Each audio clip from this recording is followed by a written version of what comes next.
Hello everyone, good morning. বাড়ির সকালের পুজো complete করে রেডি হয়ে বেরিয়ে পড়লাম। আমাদের বাড়ির পাশে যে শিব মন্দিরটা আছে ওখানে পুজো দিতে যাচ্ছি।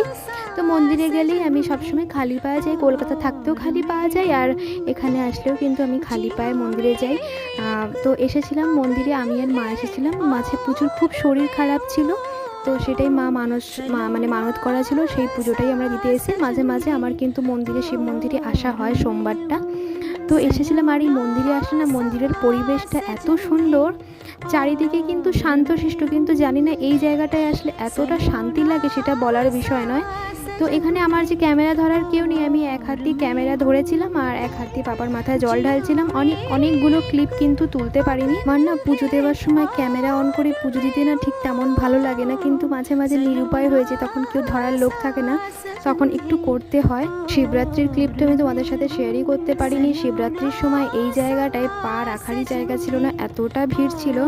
জল ঢালতে এসেছিলাম ঠিকই, কিন্তু জানি না কার মাথায় আদৌ জলটা ঠিক করে ঢেলেছিলাম কি না।